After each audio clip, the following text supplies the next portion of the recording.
마하반야바라밀 마하반야바라밀 마하반야바라밀 마하반야바라밀 마하반야바라밀 마하반야바라밀 마하반야바라밀 마하반야바라밀 마하반야바라밀.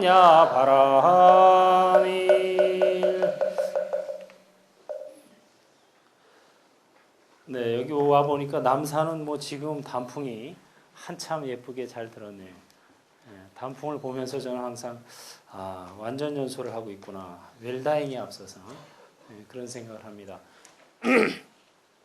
단풍도 웰다잉에 앞서서 완전 연소를 하고 있는데 우리 인간이 하물며 그 완전 연소를 해서 웰다잉을 준비하지 않으면 안 되겠다 이런 생각을 하죠.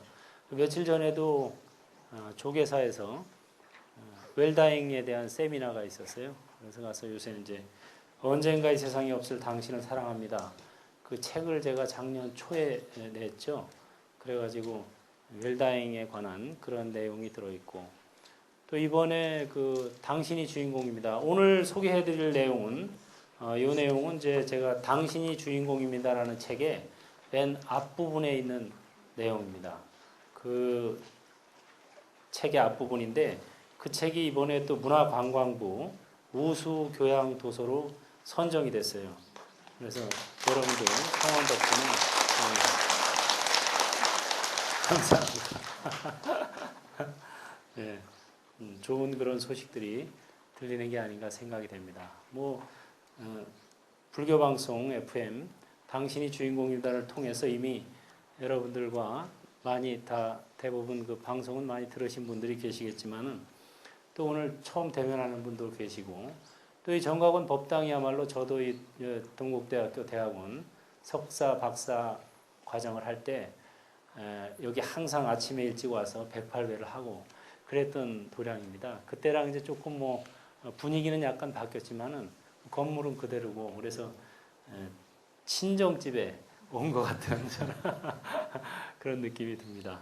또 우리 원장 스님하고도 그때 같이 공부를 했었고 이렇게 또 불러주셔서 감사합니다. 여러분들한테 나눠드린 거를 보면서 차근차근히 조금씩 영화와 불교에 관해서 공부를 해보도록 하겠습니다. 불교와 영화가 이제 무슨 관계가 있느냐 이런 소리를 제가 가끔 듣습니다. 그리고 제가 사실 이 불교와 영화에 대해서 본격적인 관심을 갖고 책을 쓴 게 영화로 떠나는 불교여행이라는 책으로 나왔어요. 근데 그 원고를 쓸 당시에 제가 이제 선방을 다니다가 해인사 선방을 나고 그때 이제 인연이 돼가지고 해인사 그 당시 소임자 스님들하고 인연이 돼서 해인사 승가대학에서 강사로 살은 적이 있습니다. 그래서 해인사 그 강원에서 학인 스님들을 가르치면서 보니까 이제 학인 스님들이 보통 보면은 연령차도 많이 나고 또 출가하기 전에 정말 박사학위까지 받고 온 사람도 있고 어떤 사람은 정말 고등학교도 제대로 졸업하지 못하고 온 사람도 있고 나이도 천차만별이고 이러다 보니까 그 강의의 수준을 참 어디에다 맞춰야 될지 난감한 경우가 많더라고요. 그래서 이제 교재 자체야 한문으로 된 경전이니까 제가 그 당시 가르치던 경전이 사교반에 능엄경, 또 원각경, 또 금강경 오가해, 또 대승 기신론 불교 우리나라에서 보는 경전 중에서 가장 핵심적인 경전들이죠. 근데 일단은 한문 원문으로 다 하다 보니까 아무래도 이게 어렵고 딱딱하죠. 무슨 말인지도 잘 모르겠고. 그래서 비유담을 과거에 이제 부처님 설법하실 때 보니까 부처님께서 굉장히 비유의 명수이셨어요. 비유담을 항상 보면은 아주 그 적절하게 또 생활 속에 사람들에게 맞는 그런 비유담을 많이 쓰셨더라고요. 그래서 나도 좀 강의를 좀 부드럽고 알아듣기 하기 위해서 비유를 많이 써야 되겠다. 근데 비유를 쓰다 보니까 이제 사람 비유를 쓰는 거는 한계가 있더라고요. 또 어떤 사람의 프라이버시도 또 걸려 있고. 그래서 연구한 게 영화를 비유를 들자. 영화라는 거는 뭐 개인의 프라이버시가 안 걸리는 거니까. 그리고 또 이제 현실을 영화는 또 어느 정도 반영하고 있잖아요. 한쪽으로는 인간의 꿈을 그리지만 한쪽으로는 또 현실을 반영하고 있고 그래서 이제 영화를 비유로 들어서 이 사교반 경전 강의를 하면서 설명을 많이 해줬습니다. 그러니까 이 학인 스님들이 그 맨날 졸던 학인도 영화 얘기 나오면 눈이 번쩍 뜨여가지고 야 내가 본 영화인데 그러는 거예요. 그래서 야 이게 굉장히 효과가 좋구나. 영화와 불교를 비유해서 설명해 주는 게 엄청난 그 효과가 있고 또 젊은 어린 그 당시에 제가 강의할 때 17살짜리도 있었어요. 제 강의를 듣는 학인 스님 중에. 그렇게 어린 스님들하고도 대화가 통하는 거예요. 대화가. 그 영화를 매체로 해가지고. 그래서 이거 굉장히 좋은 방법이고 부처님께서 이 세상에 다시 오셨더라도 아마 영화를 비유로 들으셨을 거다. 이런 확신이 생기더라고요. 그 당시에는 영화가 없었기 때문에 안 들었겠지만은 지금 오시면 분명히 드시겠다. 이런 이제 관심을 갖게 됐어요. 그래서 뭐 그전부터 영화를 싫어한 건 아니었지만 뭐 좋아하는 편이었지만 일부러 이제 맘 먹고 영화를 보기 시작했습니다. 영화관에 이제 매일 갈 수 없으니까 우리는 이제 컴퓨터로 다운받아서 내지는 뭐 CD나 DVD 구입해가지고 또는 빌려서 계속 보면서 이제 불교와 접목하기 좋은 영화를 찾아냈죠.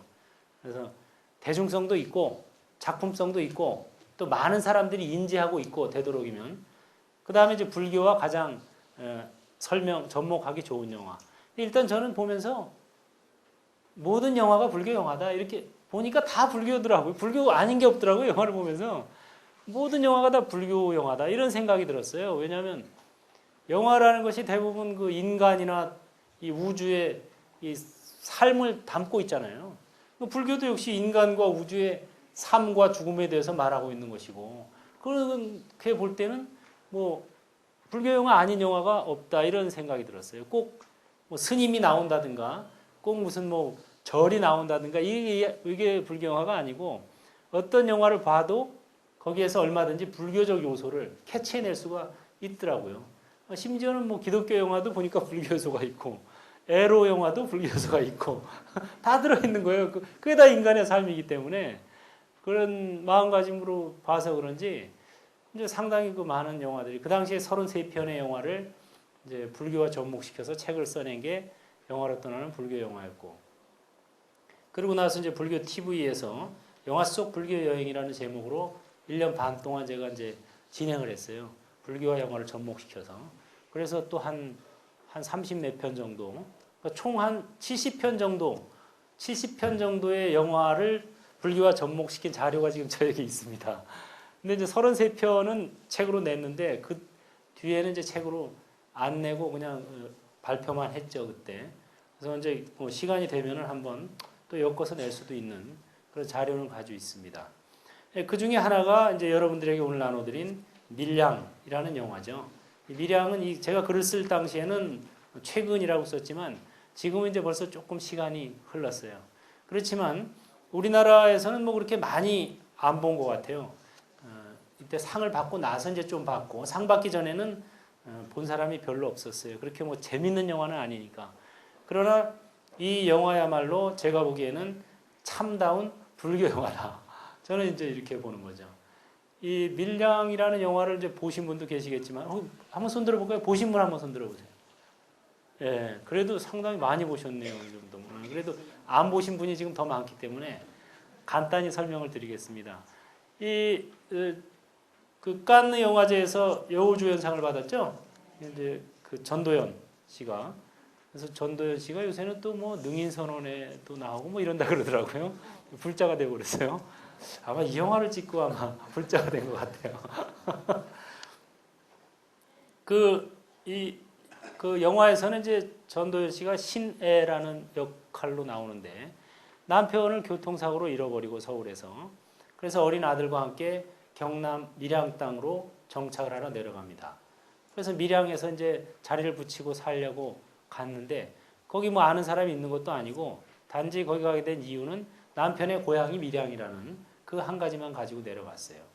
그래서 자리를 잡고 살려고 노력을 했는데 자기 어린 아들이 유괴를 당해요.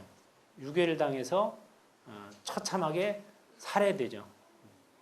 그걸 보고선 이제 엄마의 입장에서는 너무 가슴 아프고 정말 그 절규하죠. 그러다가 이제 교회를 다니게 돼요. 그래서 교회를 다니면서 굉장히 그 정신적인 위안을 얻게 됩니다. 그래서 상당히 마음이 이제 어느 정도 누그러졌다고 생각하고 예수님의 가르침 있잖아요. 원수를 사랑하라. 이 가르침을 나도 실천하자. 그러기 위해서 이제 교도소로 자기 아들을 죽인 살인범을 면회를 갑니다. 용서해 주기 위해서. 그래서 면회를 딱 갔는데 면회실에서 딱 앉아서 만났는데 기분이 나빠지는 거야. 왜? 이 범인이 자기 생각에는 이 범인이 너무 괴로워하고 고통 속에서 지내리라고 생각하고 용서해 주러 왔는데 나보다 더 편안해.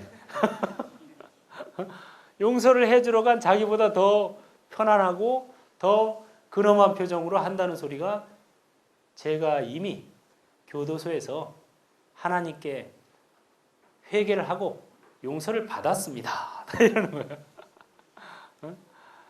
그래서 지금은 편안한 마음으로 기도하면서 살고 있습니다. 이런 거기에 기분이 확 나빠진 거예요. 아니 피해 당사자인 내가 용서를 안 해줬는데 나는 여지까지 이렇게 괴로움에 떨다가 이제 겨우 마음을 추스려서 용서해 주러 왔는데 한다는 소리가 이미 거래 끝났다는 거예요. 자기는 저 계신 분하고 아니, 나는 아직 용서 안 했는데 저분하고 끝났다? 이게 납득이 안 가는 겁니다. 이게 납득이 안 가요. 근데 기독교에서는 그렇게 얘기하잖아요. 실제로 모든 것은 누구 뜻? 하나님의 뜻이다. 그러니까 용서해 줄 수 있는 것도 하나님이 해줄 수 있는 거지 어떻게 신의 종이 인간은 신의 종이거든요. 저는 당신의 종입니다. 이렇게 하고 종이 되지 못해서 안달을 하는데 모든 것은 하나님의 종이 자기 뜻대로 할 수 있는 건 없습니다. 종은 오직 주인님, 주님, 주인님의 약자가 주님이죠. 주님 뜻대로 모든 것을 해야 되는 거지. 그러다 보니까는 그런 논리적 결함이 생기는 거예요. 이게 물론 우리 전도연이 연기를 잘해서 상을 받은 것도 있지만 이 내용 자체가 지금 서구 유럽 사회에서는 딱 와닿는 내용이거든요. 서구, 미국 이런 데 인텔리 계층에서는 이미 기독교는 이게 과학이 발달하면서 점점 이건 아니다. 해가지고 점점 불교 쪽에 21세기 앞으로의 미래에 대안은 불교다. 이렇게 오고 있어요. 근데 우리나라는 이제 정신적 후진국이기 때문에 전부 뭐 기독교에 다니면 인텔리 같고 무슨 거꾸로 돼 있지만은 사실 유럽이나 미국 쪽에서는 지금 이 불교에 대해서 모르면은 어디 가서 이렇게 정말 인텔리 행세를 할 수가 없습니다. 무식한 놈으로 취급받습니다. 그 이유가 뭐냐?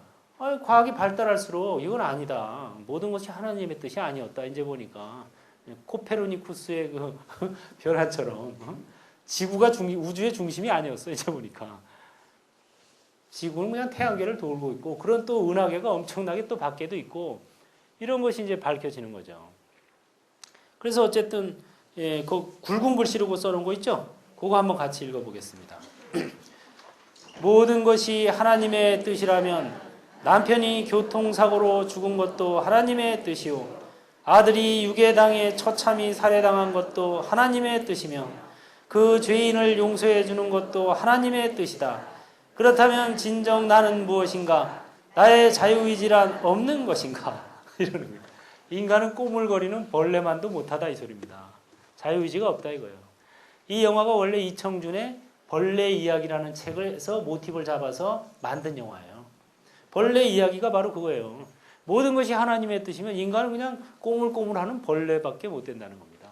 자유의지가 없기 때문에 우리 마음대로 할 수 있는 게 없기 때문에 그냥 종이기 때문에 종살이에 만족해야 되는 존재라는 거죠. 원래 그 중세 유럽 사회가 신본주의 사회였죠.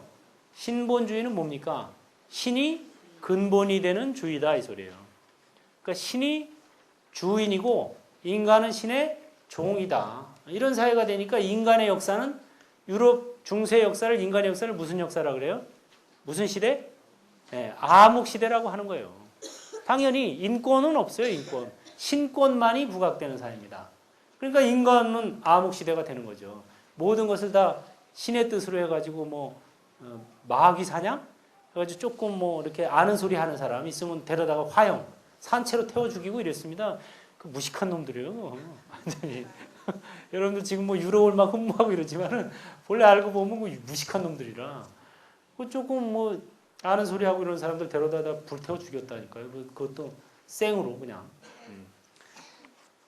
왜냐? 모든 것은 다 신의 뜻이지. 네가 뭐 신에 대해서 네가 뭘 안다고.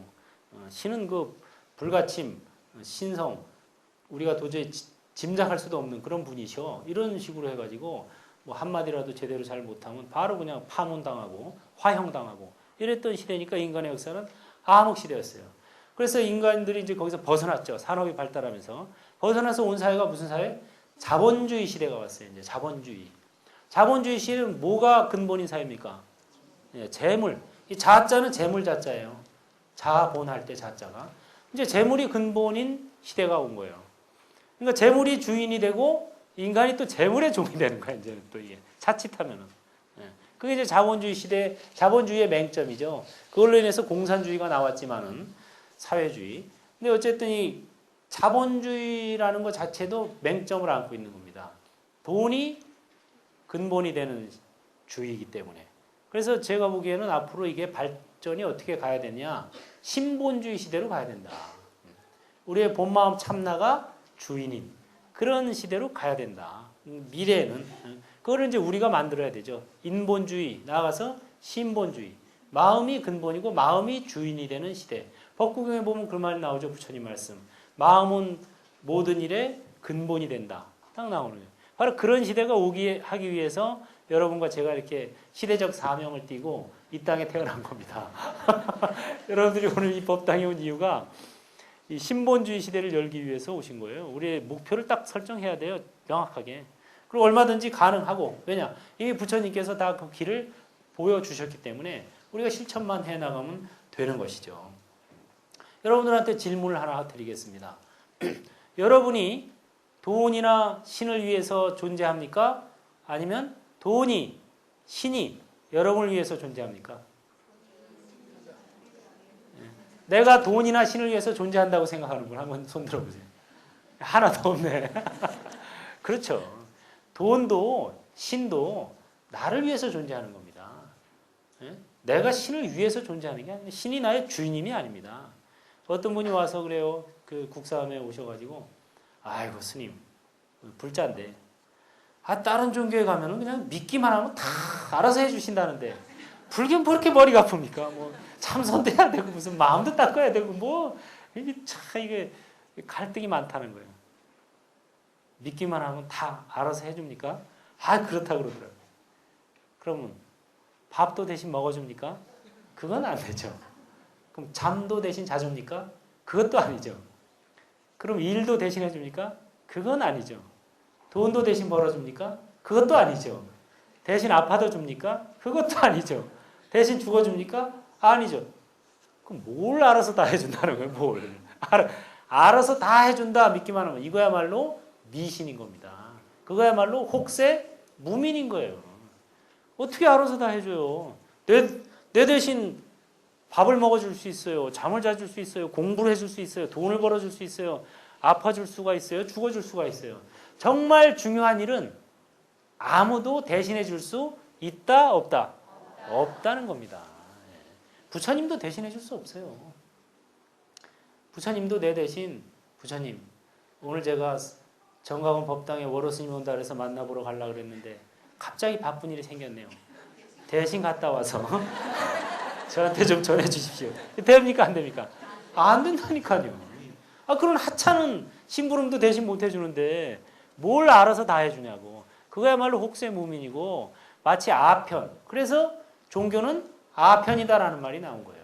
아편만 맞으면 막 헬렐레 하니까 다 세상이 좋아 보이죠. 그거나 똑같은 겁니다. 그래서 종교는 아편이다라는 말이 이유가 있는 거예요. 엄마 아빠가 다 알아서 해줄 테니까 너는 시키는 대로만 해라. 네, 아빠. 그래서 프로이트는 뭐라 그랬어요? 종교는 인간을 유아기 수준에 머무르게 만드는 것이다. 발전을 못하게 한다 이거예요. 왜? 뭐 조금 궁금해서 물어보면 다 그것은 신의 뜻이야. 너는 그냥 믿습니다 하면은 다 끝나. 이게 바로 애들 수준으로 만든다는 거예요. 그냥 아버지께서 다 알아서 해주신다. 아버지는 또 뭐 기독교인들도 착각을 하고 있더라고요. 내가 이제 국사함에 오는 분들 중에 기독교인들도 많이 오거든요. 그래서 가끔 이 얘기를 해보면 하나님하고 자기하고 아버지와 아들 관계인 줄 알고 있는 사람들이 있더라고요. 절대 아니죠. 주종 관계입니다. 절대 주님과 종입니다.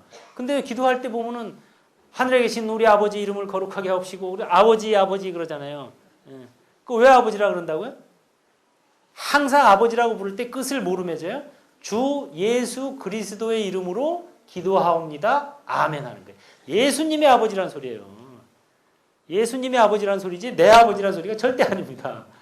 하나님을 아버지라고 부를 수 있는 사람은 예수님밖에 없어요. 독생자이기 때문에. 나머지는 다 뭐? 종입니다. 다 주님이라고 불러야 돼요. 주님. 그래서 예수님의 이름으로 기도하니까 아버지 그러는 거지. 그거를 막상 그 기독교인들도 모르고 있더라고요. 대부분이. 물어보면 10중 8구 거의 다 몰라요.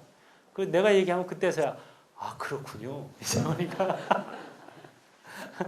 얼마 전에 지지난주에도 저 소망교회 독실한 신자가 왔어요. 남자분인데 한 60쯤 내외 됐어. 그래서 이분이 이제 내가 법문하고 있을 때 마침 와가지고 법당 끝자락에서 잠시 들은 거예요. 마무리를.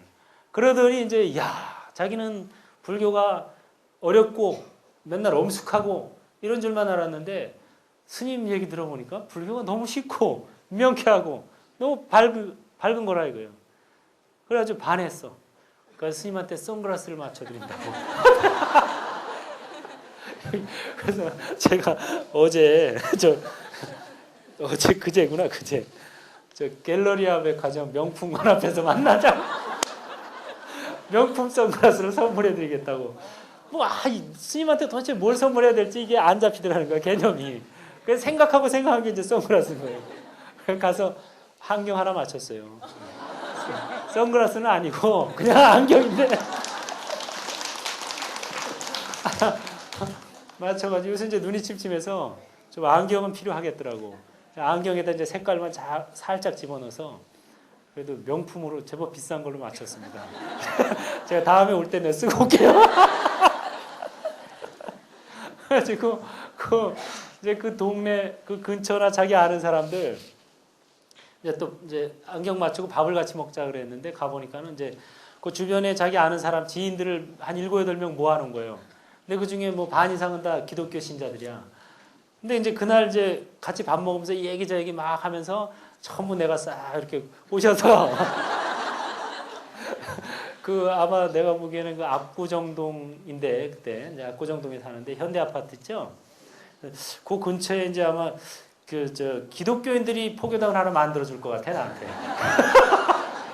교회 다니는 사람들이 다음에 자기들이 자리를 탁 마련할 테니까 꼭 오셔서 법문 좀 해달라고. 교회 다니는 사람들이요 여러 가지 단점이 있지만 장점도 하나 있습니다. 그게 뭐예요? 적극적이에요. 굉장히 적극적이에요. 그래서 제 주변에도 교회 다니다가 불자된 사람들이 훨씬 적극적입니다. 맨날 불교 집안에만 있는 사람들은 물에 술 탄 듯 술에 불 탄 듯 그저 나 하나 뭐 절에 가서 부처님한테 복 빌면 되지. 니네들 복 내가 다 빌어준다. 이러고 다니는 분이 많아요. 근데 그러면 안 돼요. 불교야말로 원래 굉장히 적극적인 종교였죠. 전도, 부처님 당시에도 전도 선언, 전도에 굉장히 주력을 한 종교가 불교였습니다. 근데 지금 그게 이제 조금 우리나라에서는 아직 안 살아나고 있는데 제 소망은 이게 법륜을 열심히 굴리는 종교야말로 진짜 불교입니다. 그래서 법륜을 굴리라고 그렇게 제가 강조를 하고 있죠. 그래서 오히려 제 주변에도 이 법륜 열심히 굴리는 사람들 보면 교회 다니다 온 사람들 잘합니다. 말 안 해도 지가 알아서 막 스티커 만들어서 돌리고 막 책 사서 뿌리고 다 해요. 막 뭐 어떻게 해야 되겠습니까? 막 물어보면서 초심자들을 위해서 뭐 안내가 필요하지 않습니까? 왜냐? 자기들이 교회 다닐 때는 항상 초심자들, 처음 온 사람들 모아놓고 따로 이렇게 안내도 친절하게 해주고 교육도 해주고 이끌어주고 이러더라는 거야. 근데 절에 와 보니까는 왔는지 가는지 네 올 테면 오고 갈 테면 가라. 니까지 가나 온들 어떡하 하는 어떡 이렇다는 거예요. 그러니까는 이래 가지고는 안 되겠다. 그래 자기들이 나서서 오히려 막 하려 그러고 그럽니다. 기독교인들이 1년에 교회에다가 헌금 있죠, 헌금. 갖다 바치는 돈이 1인당 얼마인 줄 아세요? 평균? 예? 70만 원? 그렇지. 거의 370만 원 가까이 돼요. 1인당. 여러분들 중에 1인당 절에다 내가 최소한 한 400만 원 정도는 내가 낸다 하는 분 아마 내가 보기엔 그렇게 많지 않을 거예요. 여러분들 중에 1인당 370만 원? 잘 안 내죠. 보통 이제 뭐 저 초파일 때 가서 한 5만 원짜리 등 하나 달고 나 불자입니다. 아니 뭐 임등이나 연초에 한 5만 원이나 뭐 이렇게 달고 내지는 이제 가서 불전 뭐 1,000원짜리나 10,000원짜리 이렇게 이제 뭐 한 달에 한두 번 가서 넣고 거진 그 정도가 평균일 것 같아요. 그렇게 잡으면 1년에 100만 원도 안 됩니다. 평균. 열심히 다니는 사람들은 물론 뭐 그 이상 하는 분들도 있고 또 이제 불사할 때 개인적으로 이렇게 큰 돈을 시주하는 분도 있지만 평균 그렇다는 거예요. 평균. 그것도 뭐 목사님한테 따로 이렇게 집어주고 이런 거 다 빼고 그냥 통계 잡힌 돈만. 그러니까 헌금도 거기는 별거 다 받아요. 항상 법회할 때면 잠자리채 다니죠. 자, 저도 교회를 제일 오래 다녔거든요. 학창 시절에. 그래서 제가 잘 알아요. 잠자리채 쫙 돌립니다. 그러면 뭐 학생이라도 정말 100원짜리 하나라도 넣게 해요. 근데 그건 굉장히 좋은 거예요. 시주하는, 보시하는 습관을 길러야 됩니다. 학생 때부터. 정말 10원짜리라도 100원짜리라도 하나씩 넣었던 사람이 나중에 10,000원도 넣고 100만 원도 넣고 이런 것이지 평상시에 안 넣어보던 사람은 또 돈이 생겨도 잘 안 넣어요. 뭐 얘기가 삐져나갔어. 다시 본론으로 돌아와서 그래서 우리는 신본주의 사회를 만들어야 되고 그 3번 자기야말로 자신의 주인을 보겠습니다.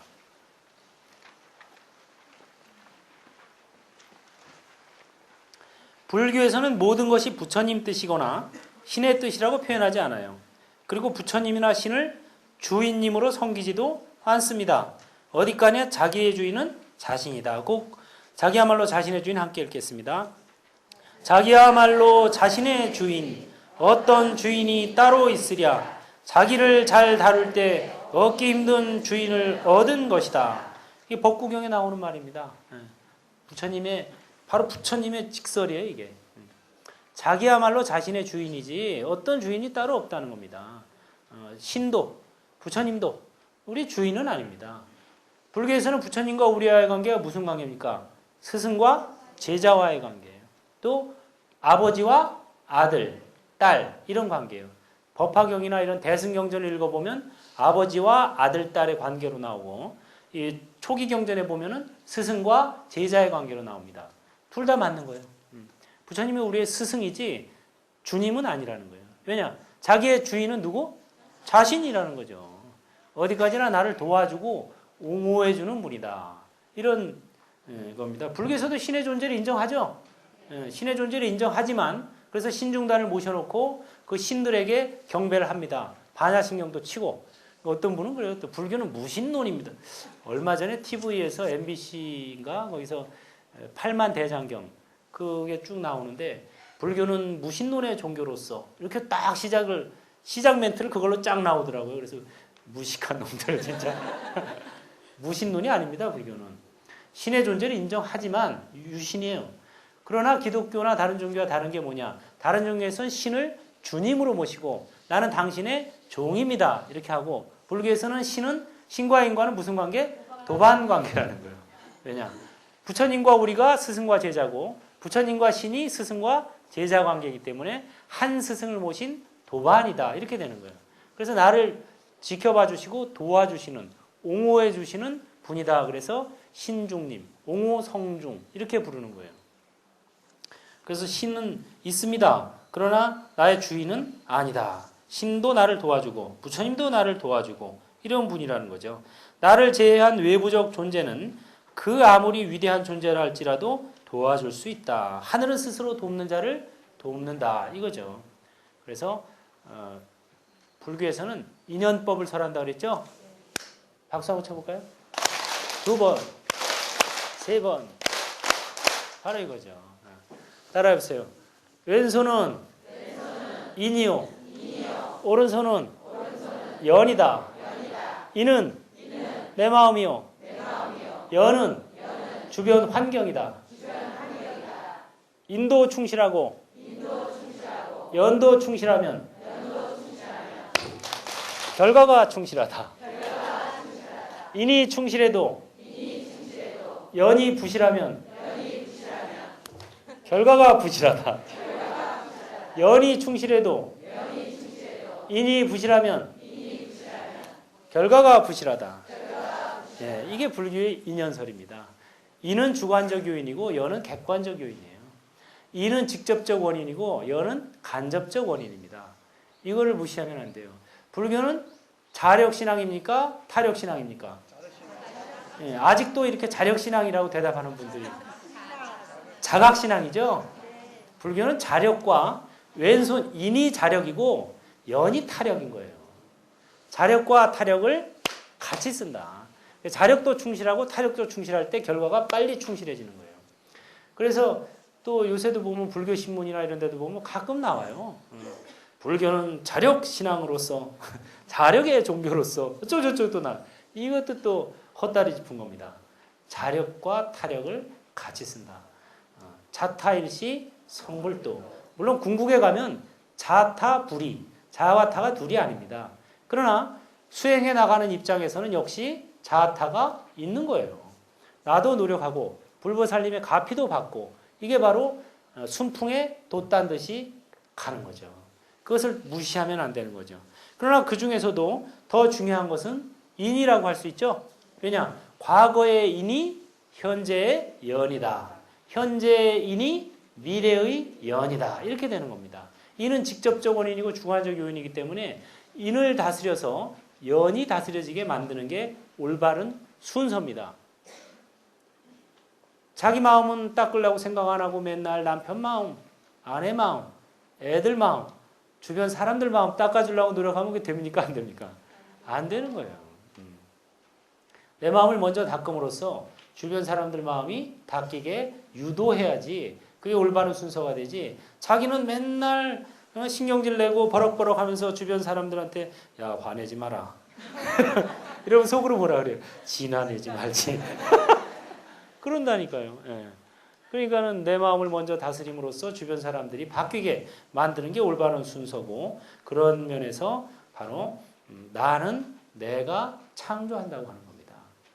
그냥 지금 내가 이 땅에 태어나서 이런 모습으로 이렇게 살고 있는 게 내가 과거에 그럴 만한 인을 지었기 때문에 현재의 연을 만나게 된 겁니다. 따라해보세요. 나는 내가 창조합니다. 지금 이 모습도 나의 작품일 뿐. 이게 아주 굉장히 중요해요. 지금 이 모습이 나의 작품이라고 인정을 하면 누가 고칠 수 있어요? 내가 고칠 수 있는 거예요. 근데 이게 하나님 작품이다. 그럼 이제 지금부터 뭐 해야 돼요? 구걸을 해야지 계속. 고치게 해 주세요. 부자가 되게 해 주세요. 건강하게 해 주세요. 시험에 합격하게 해 주세요. 이거 다 무슨 기도? 네. 구걸형 기도. 따라해보세요. 구걸형 기도. 이게 구걸입니다. 다 해 주세요 하니까. 세계가 평화롭게 해 주세요. 이것도 역시 구걸형 기도예요. 세계가 평화롭게 해 주세요 그러지 말고 너부터 마음이 좀 평화롭게 써라. 나부터. 내 주변 사람부터 내가 평화롭게 만들어 줘라. 이거죠. 나는 맨날 헐떡헐떡 하면서 주변 사람들 달달달달 볶으면서 어쩌다 절에 와서 부처님 세계가 평화롭게 해주세요. 부처님 뭐라 그러죠? 낸들 너부터 좀 주변 사람부터 좀 볶지 마라. 그러신다 이거예요. 네? 나부터 해야지. 이게 왜냐? 내 작품이기 때문에. 그래서 불교에서는 구걸형 기도를 하지 말고 발언형 기도를 해야 된다. 이렇게 얘기합니다. 발언. 구걸하지 말고 발언하라. 구걸하는 마음 연습하면 뭐가 되겠어요? 거지 종이 되는 거지. 거지가 하는 게 구걸 아니야. 예. 따라해보세요. 구걸하는 마음 연습하면 거지 종이 되고 주는 마음 연습하면 부자 주인이 된다. 여러분들 중에 거지 종이 되고 싶은 분 한번 손 들어보세요. 다 부자 주인이 되고 싶죠? 그렇죠. 그러면 지금부터 뭐 해야 된다? 발언을 해야 된다는 거예요. 주는 마음. 그래서 부처님한테 불전을 넣을 때도 뭐라고 하고 넣는다? 그렇지. 따라해보세요. 부처님, 용돈 쓰세요. 그렇지. 그러고 가면 되는 거예요. 뭐 몇 푼 집어넣고 이것도 해주시고 저것도 해주시고. 아니 비유담으로 여러분들 중에 한 분이 저한테 봉투에다 용돈 하나 주면서 스님 이거 받으시고요.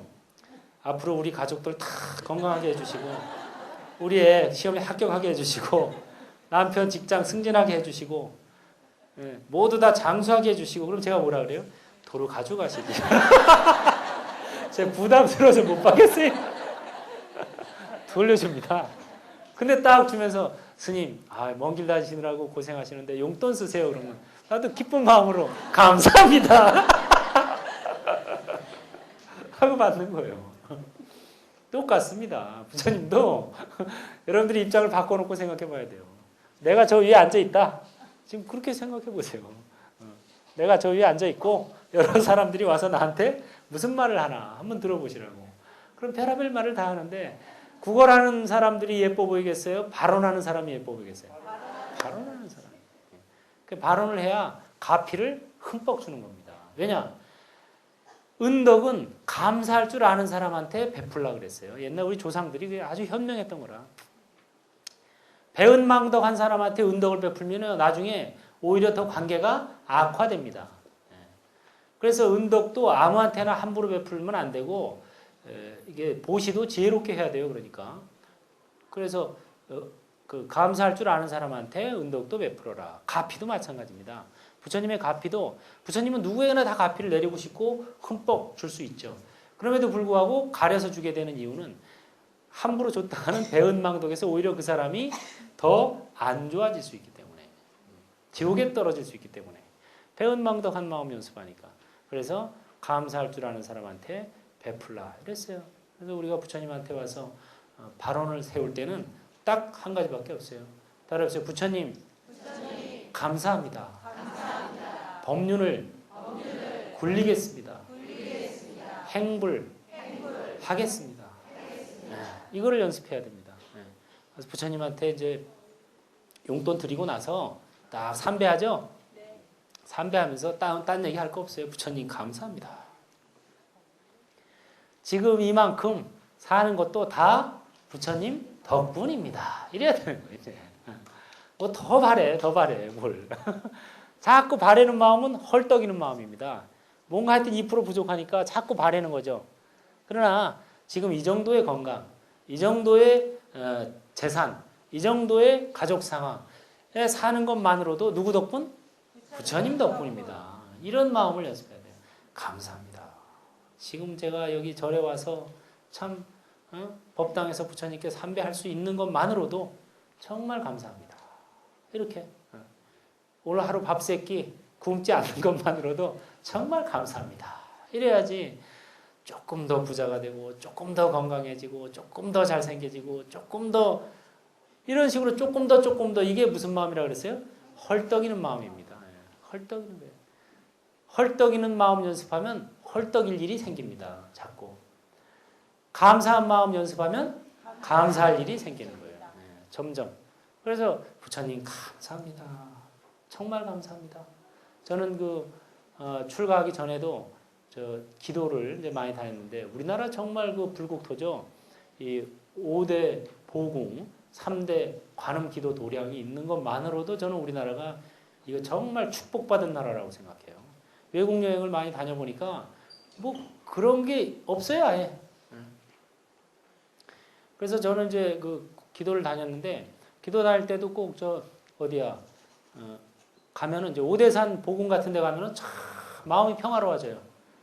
이제 하도 마음이 드글드글드글드글하고 막 괴로워서 뭔가 안 풀려서 가는데 그 입구에만 가면은 그런 마음이 쫙 쉬면서 저절로 감사합니다. 이런 마음이 생기더라고요. 그래서 뭐 한 3일이든 5일이든 이렇게 기도를 하면서 다른 얘기 하나도 안 했어요. 그냥 부처님 감사합니다. 감사합니다. 감사합니다. 감사합니다. 이러다 오는 거예요.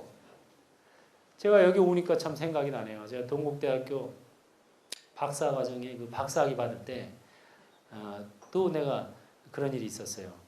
이 뭐 박사학위가 그렇게 뭐 쉬운 게 아니잖아요. 그래서 이제 논문을 써서 냈는데 이제 부족한 점이 이제 결함을 지적받았죠. 제가 고려 해심의 가나선 연구라는 제목으로 박사학위를 냈어요. 제가 원래 석사학위는 도겐 선사의 좌선관이라 그래서 일본 묵조선의 개조입니다. 조동종의 쇼보겐조 정법안장이라는 책을 지으신 분이에요. 그걸로 이제 석사학위를 냈는데 그 정법안장이라는 책은 제가 지금 봐도 정말 그 선사 어록 중에서는 거의 최상입니다. 최상. 제가 여러분들한테 방송에서 말씀드리는 내용 중에 거기에 있는 내용들이 상당히 많아요. 그것은 여러분들도 나중에 봐야 되는데 아직 그 번역이 다 안 됐어요. 그래서 그 일본어로 지금 돼 있는 책입니다만은 일본 철학계에서도 아주 최고로 치는 그런 책이에요. 양도 너무 방대하고 내용도 이제 좀 어려워요. 선과 이게 또 옛날 고어체로 되어 있기 때문에 일본 사람들도 번역해서 보는 책이에요. 일본 사람들 그 13세기 때 인물입니다. 근데 그걸 써내고 나니까 그 내용이나 이런 건 충실하고 너무 좋은데 항상 3.1절 이런 때는 부대끼는 거야. 어쩌다 보니까 내가 스스로 일본 선사의 찬양론자가 돼 있는 거예요. 도겐 선사, 일본 선사잖아요. 그리고 묵조선이라 거기는. 우리나라는 가나선이죠. 그러다 보니까 이게 갈등이 생기더라고요, 좀. 그때 내가 느낀 게, 종교에는 국경이 없지만 종교인에게는 국적이 있는 거구나. 그걸 내가 체감했어요. 그래서 박사학위 논문은 그럼 나 우리나라 스님을 쓰자. 박사과정. 그래서 이제 주목한 게 고려 해심 스님입니다. 선문염송의 현저자. 그래서 해심 스님의 가나선을 또 우리나라는 지금 가나선 풍토니까 가나선에 관해서 내가 연구를 해서 써야 되겠다 해서 고려 해심의 가나선 연구라는 제목으로 썼는데 그 당시 제가 논문 쓸 때까지만 해도 선문염송에 대한 연구가 거의 전무하다시피 했습니다. 그러다 보니까 저도 그게 참 정말 어렵더라고요. 철벽 같더라고. 어디 뭐 이렇게 어떻게 이게 접근을 해야 될지 뭐 기존에 이렇게 연구되어진 게 없으니까. 그리고 선문염송이라는 그 책 자체가 너무 방대하고 또 선사들의 깨달음의 기원을 담은 거예요.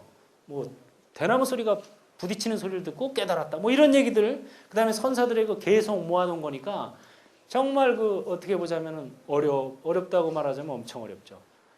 그래서 도대체 이거를 어떻게 이제 그 지적을 받았으니까 보완을 해야 되는데 이거 어떻게 이거 보완을 해야 될지 답이 안 나오는 거예요. 답이. 마음이 깝깝해져요. 무슨 이렇게 철벽을 마주하고 있는 것 같아요. 그래서 이제 할 수 없다. 또 항상 나는 그 자력과 타력을 다 존중했으니까 기도를 간 거예요. 오대산 보궁에 갔어요. 그때 상원사 위에 정멸보궁. 거기 가서 며칠 있으면서 기도를 하는데 그때도 역시 마찬가지예요. 내가 가서 뭐 논문이 잘 쓰게 해주세요. 내지는 뭐 논문 주제가 어떻게 뚜렷하게 해주세요. 박사학위 받게 해주세요. 이런 게 아니고 그냥 가서 감사합니다. 감사합니다. 그 말만 했어요. 그때도. 그러다 보니까는 이제 그러고 며칠 기도를 회양하고 그날 돌아왔어요. 서울로.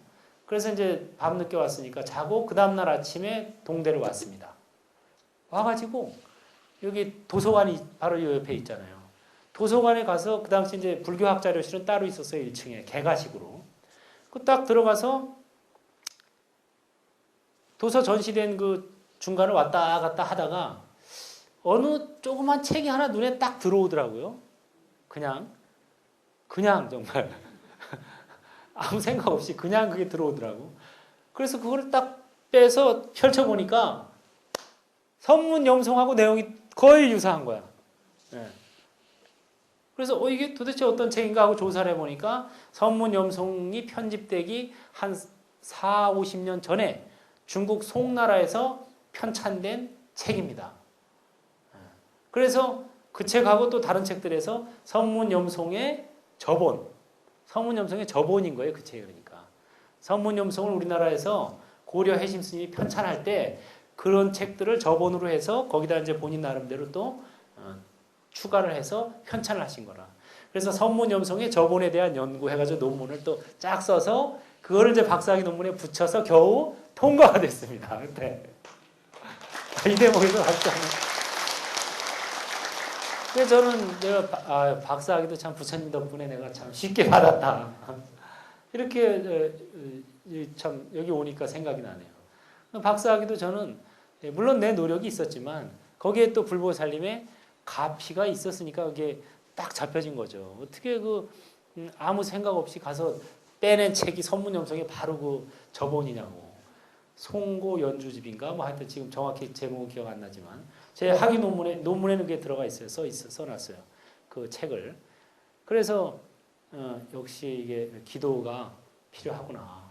우리가 이 자력과 타력을 같이 쓰는 게 중요하다. 그래서 이 부처님의 힘을 입는 제일 좋은 비결은 바로 부처님 감사합니다. 감사의 마음을 연습하는 거예요.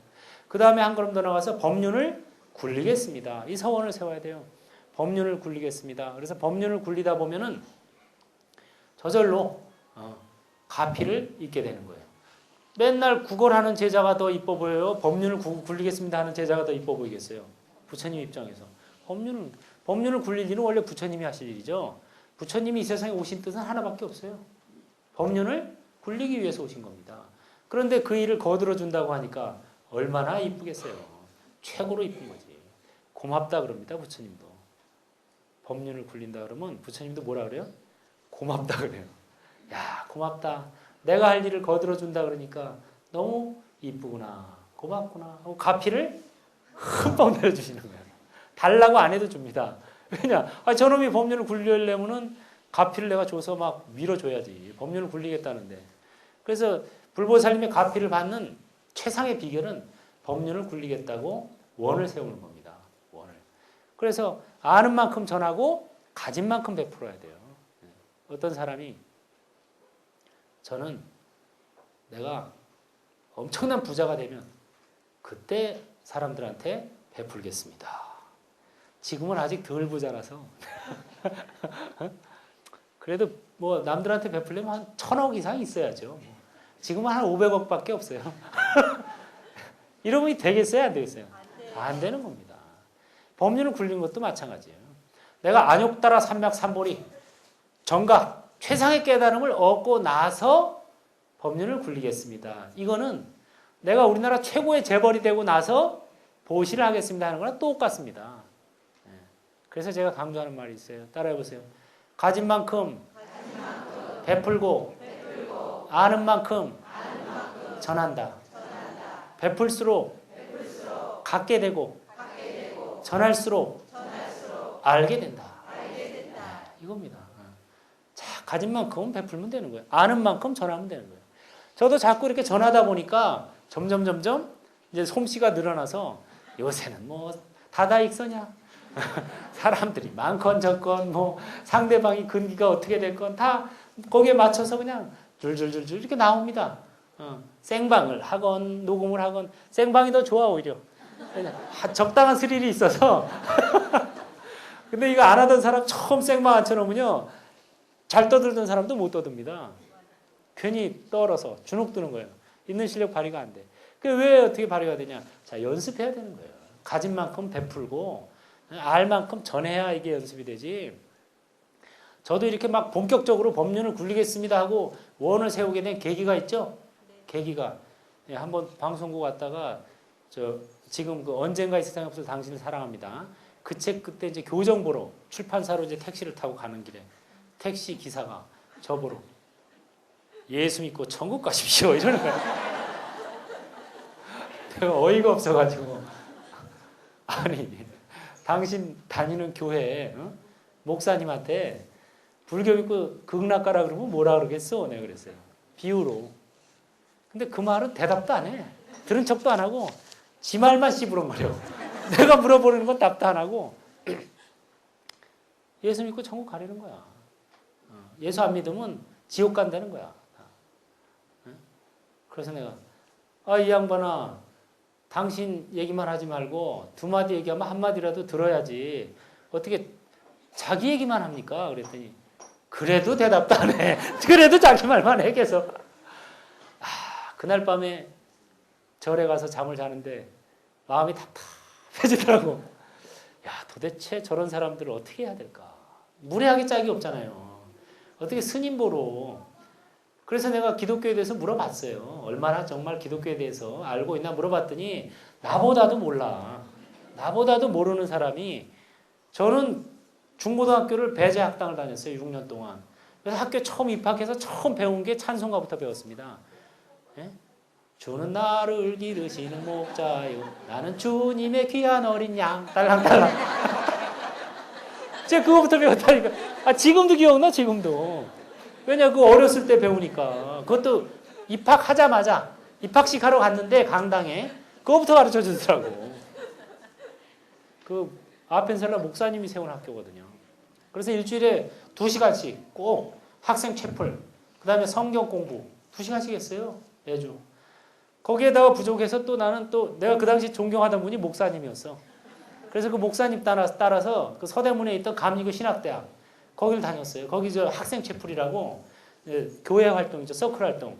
토요일 날 방과 후에 거기를 가서 그 목사님하고 뭐 또 거기 가면은 뭐 그 당시 이제 배제학당이 정동에 있었거든요.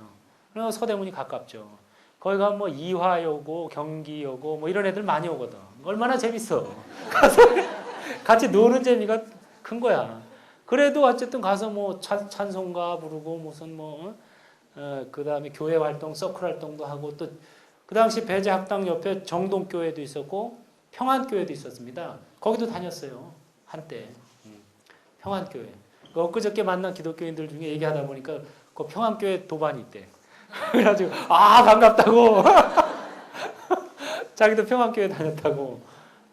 다녔어요. 그러니까 기독교에 대해서 꽤 늘었죠. 6년. 또 내가 그 성경이 재밌더라고요. 재밌고 그 기도회, 채플 시간이 재밌더라고 나는. 그래서 막 받아 적어가면서 찬송가 부르면서 막 눈물도 흘리고 이랬어요. 그러니까 종교적 성향은 굉장히 강한 거야. 그래서 내가 한 얘기가, 내가 지금 기독교 쪽으로 했으면 목사가 됐으면 아마 강남에 교회당 하나 세웠을 거다. 근데 기도 잘하기로 소문났거든요. 그 당시에도 그 내가 학교 도서부에 있었는데 도서부 그 사서가 굉장한 그 독실한 기독교 신자였어요. 그래서 꼭 밤에 이제 도서관 정리를 하고 나서 도서부 학생들 다 앉혀놓고 기도회를 합니다. 다 같이 지금부터 다 같이 기도하겠습니다. 오늘은 아무개가 기도를 하겠습니다. 돌아가면서 했는데 제가 그 당시 그 가장 잘한다고 소문이 났어요. 제가 도서부장도 했었거든요 그때. 그러니까 단골로 나를 막 시키더라고. 오늘은 이동준 학생이 기도하겠습니다. 하늘에 계신 우리 아버지. 기도를 하면 굉장히 감동적이야. 어쨌든 이건 여담이고 무슨 얘기하다 이런 거예요 지금. 택시기사. 그래가지고 기독교에 대해서도 뭐 형편없이 아는 게 없어. 그러면서 뭐 나보러 예수 믿고 천당 가라고 하니까 내가 그 잠이 안 오더라고. 그래서 내가 이거 어떻게 해야 되나 할 때 이제 부처님 말씀이 떠오르더라고. 부처님께서 말씀하셨잖아요. 밭이 세 종류의 밭이 있다. 기름진 밭과 중간 밭과 자갈밭이 있다. 어느 밭부터 갈아야 되느냐. 기름진 밭부터 갈아야 되는 거예요. 그래서 내가 그때 서원을 세운 거예요. 그러니까 그 기사가 혁혁한 공로를 한 거예요 지금. 여러분도 지금 그 기사 덕분입니다. 그 기사한테 고마워해야 돼요. 안 그랬으면 내가 그냥 저 산속에 처박혀서 지리산에 있었을 확률이 많아요. 대충 그냥. 좋거든요. 선방 다녀보니까 정말 그거보다 좋은 거 없대요. 최상팔자야 그게. 상팔자 중에 상팔자가 선방에 앉아서 주는 밥 먹고 탁 앉아있으면 뭐 무아지경이라 진짜 무아지경. 그저 뭐 바람 부는 소리, 개울물 흘러가는 소리 들으면서 탁 앉아있다가 틈나는 대로 산에 포행이나 다니고 해제할 때 또 해제비 또 듬뿍 주거든요.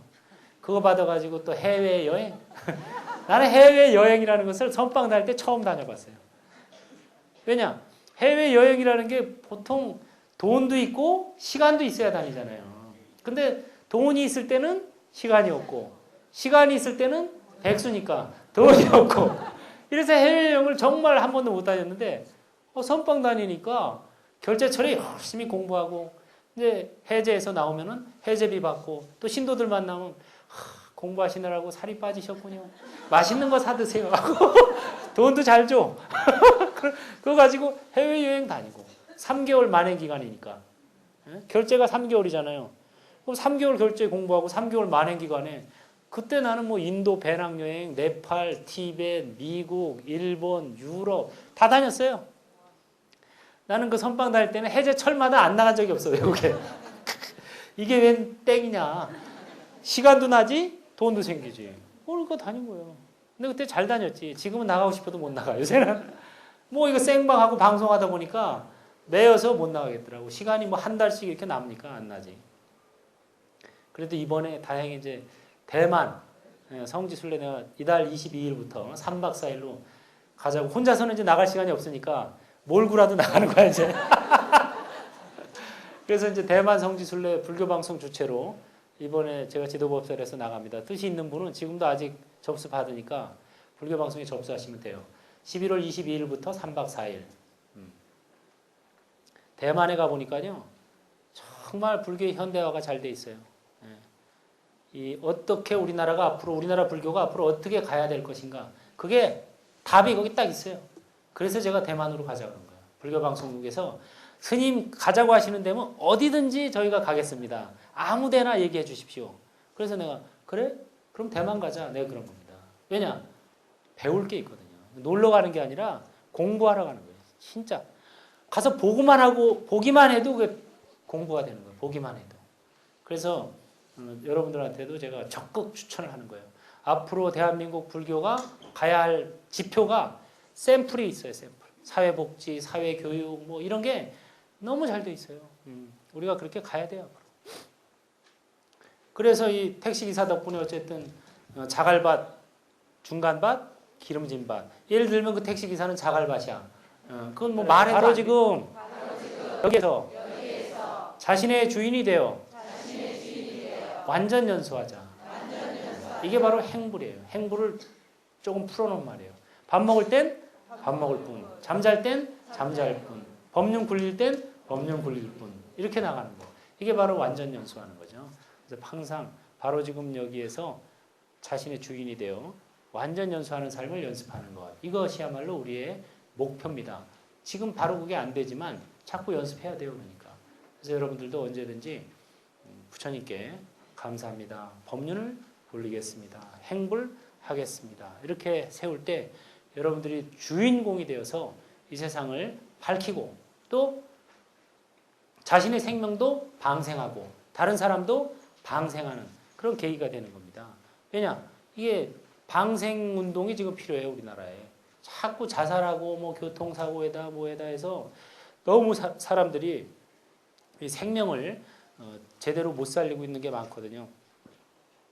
그래서 요새 웰다잉에 대해서도 관심을 많이 갖는데 결국 우리가 해야 할 일은 방생운동입니다. 따라해보세요. 생명, 해방, 생기, 충만. 이게 생명을 해방시키고 생기를 충만하게 만들어주는 것. 이게 우리 대승보살의 할 일입니다. 자기 생명부터 해방시키고 또 다른 사람들의 생명도 해방시켜주고 우리가 구속돼 있죠 많이. 해방되어 있는 것 같지만 실제로 우리는 많은 신에게 구속돼 있고 돈에 구속돼 있고 명예에 구속돼 있고 재물에 구속돼 있고 쓸데없는 관습에 구속돼 있고 엄청나게 구속돼 있습니다. 그렇기 때문에 이거를 해방시켜줘야 돼요. 생명 해방, 생기 충만. 이거야말로 우리가 진정으로 해야 할 일이다. 그래서 오늘 이번에 그 당신이 주인공입니다. 그 책이 이제 아까 말씀드린 것처럼 문화관광부 우수교양도서로 선정이 됐어요. 여러분들의 성원 덕분에 그 불교계에서는 그 책 하나밖에 선정이 안 되더라고요. 올해. 그거 뭐 구입하기를 원하시는 분은 요 앞에 사인해서 판매를 한다고 합니다. 한다고 합니다가 아니지 내가 사인할 거니까. 할 예정이니까 필요하신 분은 요 법회 다 끝나고 천천히 요 앞으로 오시면은 저도 이제 가서 옷 갈아입고 와야 되니까 줄을 서시면은 사인 판매를 합니다. 질문 있으면 하세요. 오늘 내용 중에. 뭐 요거는 이제 그 책의 맨 앞부분이니까 요 뒤가 궁금한 분은 그 부분은 그 책을 보시면은 참선 입문서예요. 그래서 특별한 질문이 없으면은 여기서 마치겠습니다. 여러분들 행복하십시오.